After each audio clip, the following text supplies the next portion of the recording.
Welcome to Dance to Heal. I'm your host, Jenny C. Cohen. Join me as I share stories of how dance and movement can bring healing in a way that is safe and tailored to your life. I'm a cancer survivor, mother of two, and an award-winning performer who found that movement was vital to my recovery. I created Dance to Heal Wellness and also authored the best-selling book, Outside of Recovery, Dancing My Way Back to Myself After Breast Cancer. I will bring new techniques to help you on your dance journey and healing path. Are you ready to move? Dance to Heal starts now.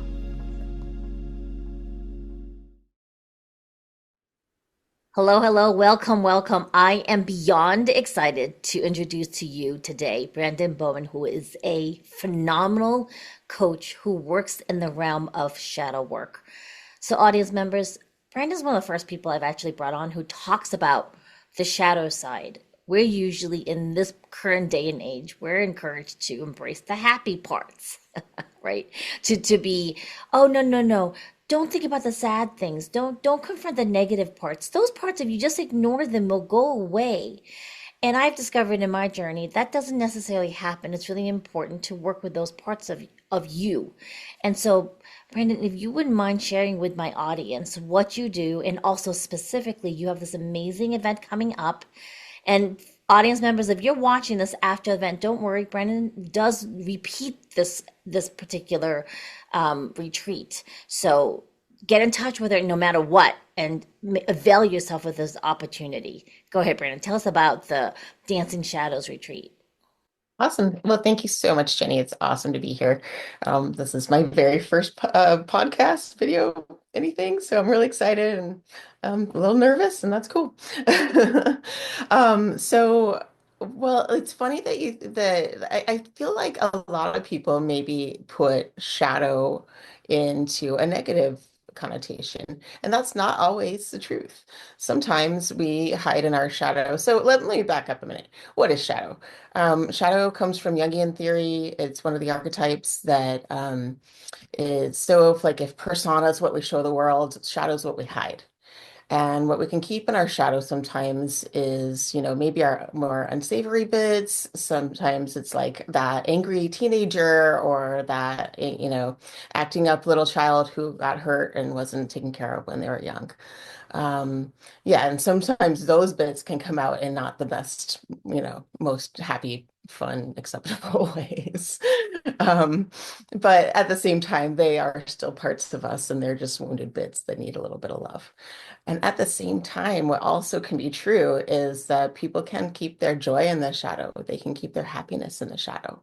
They can keep their beauty and their light in the shadow, which is also quite sad. I find, if they maybe they were told when they were young that they're not allowed to, they're not worthy of joy. They're not worthy of happiness. And so they have kept these parts of themselves locked away. And so at the same time, we can turn to those parts as well. So, I would like to look at it more as like they're all just emotions and they're all just parts and they're not necessarily good or bad, negative, positive. They just are, right? Oh, I love that. So I love that, Brandon. I love that because folks, in order to heal, we need to be bringing together all the parts of us of who we are, right? And for me, as a person who I used to, because I grew up in the 70s and 80s, folks, and back in those days, it was you don't cry. You want me to give you something to cry about? That those were the things I grew up with. It was the put a sticker on it type of age, and even if you weren't from that generation, but you were raised by someone from there, there wasn't a lot of opportunity given to you to process quote unquote negative feelings because we didn't even know how to handle it ourselves from that generation. We were never encouraged. Now, audience members, you can read in the description all about Brandon's amazing biography, but I do want to bring in to connection in this conversation her experience as a craniosacral and somato emotional release therapist. Not just anyone can do this type of work. Here's the key, right? Because I remember doing a really cool, I was part of a troupe, and my troop leader wanted to do a gedra, which is an emotional release from a different culture. And she actually herself, even though she's an amazing leader in the troop, I didn't feel in retrospect she was someone that had trained in knowing how to help someone when they're going through an emotional release. And so I instinctively didn't feel safe to go, and I didn't go. And then I heard later on that someone hurt themselves during the actual situation that they participated in, Yes. right? And I was kind of like relieved I didn't go then because I was prone to injury back then. Still am now too. However, I digress. The point of it is, Brandon, explain to us why it's important to do a shadow work with you particularly. Well, yeah, thanks, Jenny. I have, yes, been working. I've been a body worker for about 23 years, and for the last 13 or so, I've been a craniosacral and somato emotional release practitioner, which is training to actually help relieve body, excuse me, trauma from the body. So we all have emotional memory, and that we now know is like actually does get stored in our cells in our body. And I know it's just been uncovered more and more, and as the somatic healing world becomes more and more vast, we're all knowing that this is reality. We're storing this, we're carrying it around with us all day long. And so what I do, I'm a deep empath. I can read and feel people very well. My particular set of skills is to read bodies. I can read bodies with my hands, I can read bodies with my eyes, and I can. Through, over a decade of practicing this work, I've become quite skilled at being able to hold that really deep, deep space for a person to move through a traumatic experience in a really safe held way, where they know that I'm a rock right there with them the whole time, and they're in a safe held place. So yeah, it does give me, I guess, a place where, holding these sorts of retreats is something that I am skilled at doing. I have been, I call it the maybe the biggest honor and blessing of my life, really, to be able to be with people in these spaces, to be allowed to be with them in these transitions as they really step into the super like dark, scary places and come out the other side lighter, more in their body, more grounded, and more able to handle their lives. And I just get to see it on a day-to-day basis here in my office, and now with the retreats that we're hosting. So yeah, um, I can talk more about the retreats if you'd like. Yes, we're going to talk about the retreats next. Excellent. They're based out in Portland. They're in person, correct? They are in person. Well, the first one we did was down in Mount Shasta, and that was lovely. A really special, magical place. We will go back there as well. The next one's going to be about an hour outside of Portland at up at Mount Hood, and this is coming up April 23rd to 25th of 2025. Um, hmm I'm so and excited. I get to be so a part of it, folks. So you don't have to be there in person. Well, you do need to attend it in person. I will be logging in online. That's right. So, a very exciting addition that we have this year is that Jenny is going to be zooming in to bring us a very special embodiment piece that's also going to be helping us um, develop an energetic force field for protection. A lot of the women that I work with are identify as empaths, and being an empath can bring on a certain set of um I don't know, challenges, we'll call it, like in the world. As you know, we're always taking in all of the energies all the time, and if we don't know how to deal with those, we don't know how to properly protect ourselves and decide which ones we want to bring in, which ones we don't want to bring in. And so it can be really overwhelming. And I work with a lot of women who find that they're like, maybe I am an empath, and maybe they didn't even know. They just know that they're overwhelmed, and that their body is just like, no more. I can't take any more. Yes. And so what we will do is, really start to identify what is it to be an empath. Maybe you've been told that you're too sensitive, you're too emotional your whole life. And if that resonates with you, that could mean that maybe you're an empath. that's not anything wrong with you.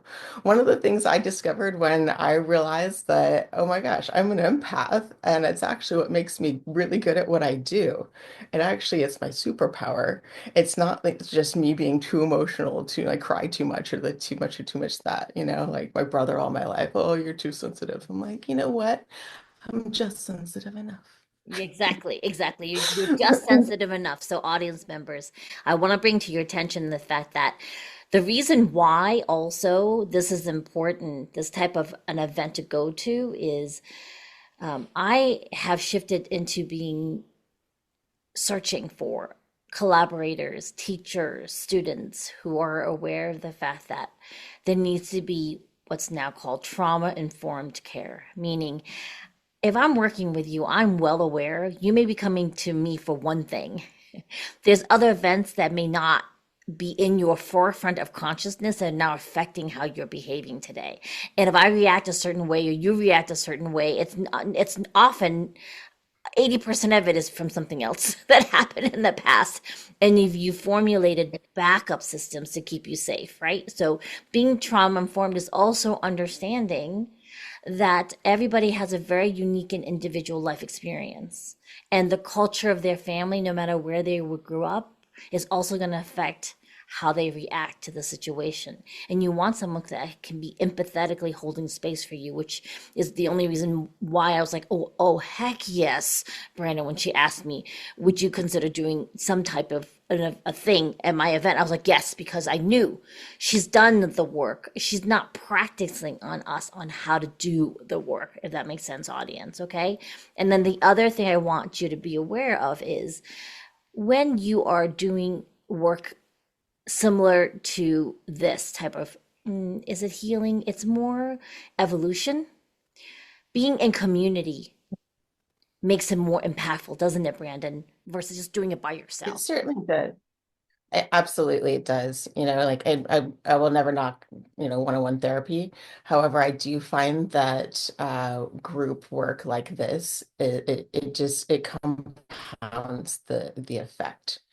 Um, where we might be I might be working with a certain person, going through a process, and they're uncovering some things, but they're also being held by the group, and that group energy that's all around them is so potent and so powerful, and they get to walk away feeling really seen, really heard, and really held in that really intimate space that never will be recreated exactly like that again.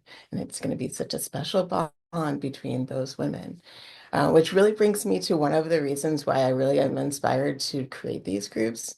I work with women all the time who come in and they're like, I really don't have a support network of women who I can trust, who I believe in, like who believe in me, who I can say like the deeper things to, and not be worried that they're going to judge me or put me down. And I find that to be really sad. And I have a lot of amazing women in my life, and I was like, well, I can create that. And so it's become one of my missions to bring women together into these sacred spaces so that they can find that intimate trust and bond with each other. And I just love hearing about the women who've been in my groups, who are still friends and connecting on their own. And I just love that so much. Yes. Oh, I love that too. I think what's so important. I mean, I grew up, right? My generation, women are catty. That was the stereotype. Yeah, It's this crab mentality. If one woman's doing better, everyone's going to pull her down because no one wants to see her succeed. That's literally my generation. absolutely. It's just a reality. I'm not going to sugarcoat it, folks, because there were so few women succeeding beyond this realization there was a glass ceiling for women in anything, right? There was also this adage, oh, but there's only a few spots for you. So you're going to have to fight amongst yourselves to see who's the lucky one to get it, right? And so when we're together in community, it becomes oh no, you can do it too. Kind of like an Oprah, but Brandon's version of Oprah situation where no, no, no, no, there's enough for everyone. Yeah, Plenty. There's more absolutely. than enough healing for everybody. Yes. Right? I, Right? I, I love it. I'm gonna take a stand for women, standing up for women, period. Like no more shit talking, no more pulling each other down, no more backstabbing, none of it. I'm done. I'm done. Exactly. I'm done too because we're hitting a new age now, right? It feels we've been told by a good friend who's also a therapist. So she's science based and woo woo based, and she's like, the shift is coming. We are in the middle of the shift towards a society that's less egocentric and more community centric about change relatively as a community versus by yourself. Yeah, absolutely. Which really, if you think about it, we're going back to community because, we are tribal people from the beginning. We are people who we're humans need community. I read something that the opposite of addiction is community.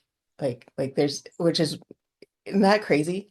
Like you think addiction, you fall into isolation oftentimes. And the antidote is community. Yes. And I was like, oh, wow. Right, right. And so here's the thing that Yeah, I want to tie it back to the whole thing we were talking about being empaths. When people are in community, what happens? Everyone becomes really in tune to each other's body language, energy, where their levels are, because the community has to be cohesive to succeed and to expand and to grow, correct? So empaths are going to become the norm as we become more community based. There is a difference, and this is because Brandon and I are trauma informed, right? So we will delineate the difference, folks, between being a person who's an empath tuned into the community versus, so a trigger warning for some of us, right? If you grew up in an abusive household, you were empathic to people around you who were in charge of you because you were a little kid. You needed to avoid being in trouble at all costs. Okay. This is not normal. I'm a mischievous child and I want to get away with something. This is talking about an abusive parent or caretaker. And you had to read their body language very carefully to avoid, right, being smacked or being whatever it is. So there is an overlap, folks, between being an empath, right? True empath, healed from a right, place of healing, and you know where you start and where other people start, and they don't overlap per se. And someone who is really good at reading the room for safety. right, right. True, true. It's become just a defense mechanism. Right. Yeah. And then sadly, there are people who just don't read the room ever. And that's also a defense mechanism, if you will. Like really, I think if they were willing to let down some of that guard, they might find that when they open their heart, they also could be empathetic as well. It's just a little scary for a lot of people I love the way to. you explain that. Repeat that again because I think sometimes we're like, no, they're just an obnoxious poo poo head. No, that's not it. No, yeah, I think that some like the our more closed down people who maybe we would see as not an empath are really just trying to protect themselves because they learned that early on that feelings hurt. Having feelings hurt. And they're not going to do that anymore. And that was never a safe space for them, and so they shut that part of them down. Um, and that's where unfortunately, we come up with like narcissistic tendencies and a lot of avoidant tendencies, things like that, or which really is just a protection mechanism, just like most of the other Yes. behaviors that we develop. Yes, well, we all have protection mechanisms, right? A backup on backup systems of keeping Yeah, ourselves safe, especially now that we're post the panini, the pandemic, right? I call it the panini. Yeah, 'cause people have different definitions of whether or not it's over, right? And so, or why it happened, etc. So, yeah, a lot of us are having a difficult time because the world now is so different from before, it's true. That is true. Yeah, but right? there is a residual worldwide trauma that Yeah. we have. Yep. Yeah, Yep. Yep. absolutely. Yep. So now listen, the best way to contact and get in touch with Brandon is to go to www.dancingshadows.us. I'm going to repeat that again. And if you're driving, come back and write this down. Okay. Be careful. It is dancing shadows with an S dot US. Okay. So you want to do that and get on that. Is there on that page, is there a way to collect our emails for you? Yes, there's a learn more button. You can go ahead and it'll take you to a Google form that will connect you directly with me. And let's say that we've got 4 spots left for this next retreat, and it's filling up fast. We have lovely contributors like Miss Jenny here, and a couple of other really Yes. special contributors. So please, like log on to the website, and you can see all the wonderful details, photos of the retreat house. It is a beautiful luxury cabin on the Welch's, I mean, up near Welch's in Oregon. It's on Mount Hood next to the Sandy River. There's a hot tub. We will have a private chef with amazing organic vegan food. She is lovely and will be cooking for us the whole time. Um, the most important part, the dancing part. Oh my gosh, what draws me to Jenny? So, Dancing Shadows is the name of my retreat, and I love to dance more than anything, probably. And I really find movement to be so critically important in the release of trauma from our bodies. And it is, I mean, when I say I go dancing, it's like that's my church. I go to do my healing on the dance floor. And so I love the idea of as we're turning towards our shadows, as we're bringing them into the fold, that we learn to dance with them. And so each day there will be some sort of a movement offering. On the day that Jenny's joining us, she's going to do a movement session with us, which is going to be lovely. I love her concept of a dance to heal. It like went so hand in hand with Dancing Shadows. I was like, oh my gosh, that's beautiful. So, and again, and then we have another woman, Nisi, who's going to be offering us some amazing other dance classes. She's an embodiment, empowerment um, guru. She's amazing. And then on the last night, we have a big dance party, and it's lovely, and just a real celebration of all the work that we've done and the bonding that we've created. So, That's amazing. Talk about beautiful offerings all all under one roof, like one right. area, right? Because usually we're trying to piecemeal these experiences together. I love this Yep, boutique experience you've put together, Brandon. So, it really is. right? So, we're 4 nights. go ahead. For like a very, very affordable rate, all inclusive, all the trainings, all everything's one price. So That's good to amazing. go. That's amazing. Yeah. Yeah. Yeah, I'm putting together my first retreat for my clients, and that's going to be Mhm. in September. And it's very different. You don't have a chef, I'm sorry, unless it's me. You want me doing the work that's being offered that retreat. So it's inspiring to be a part of this event, folks.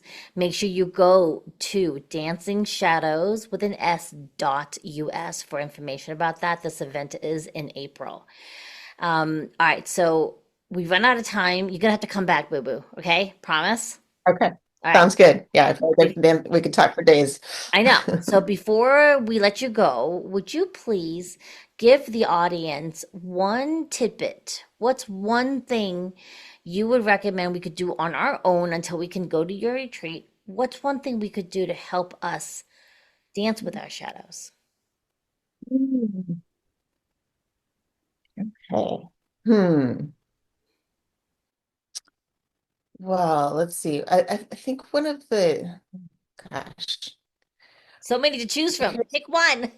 I know, like I feel like, oh, I should put me on the spot and think about this one. Um, I think that so a lot, you know what, when you start to feel a little bit triggered, like you hear something happens in your life, like all of a sudden you go, oof, Yeah. all of a sudden your defenses come up, your cognitive thinking goes offline, and you're like, oh no, like I'm going to either respond in a way that maybe I don't want to, or I'm gonna cry, or I don't know what's gonna happen right now.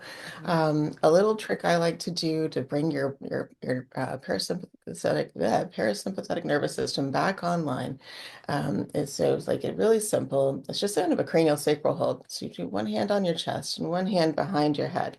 And you Mhm. can do this either sitting up or laying down in a bed. And if you're laying down, you might want to put a pillow under that elbow, and then you can get really comfortable with it. Close your eyes, and then you might be comfortable. Might have heard of box breathing before. So box breathing is another really great way to do this. So box breathing, you breathe in for 4, hold for 4, Mhm. out for 4, hold for 4.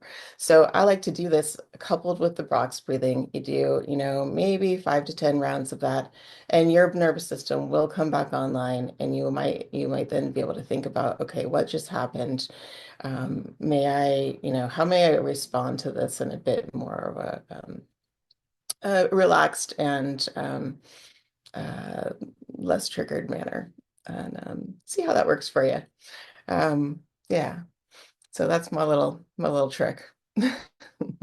Oh, that's amazing. Thank you so much. All right. Did you practice that? Don't worry. You can come back to the replays. Make sure that you share us in your stories. Tag Brandon and I. Her Instagram and my Instagram handles are in the description.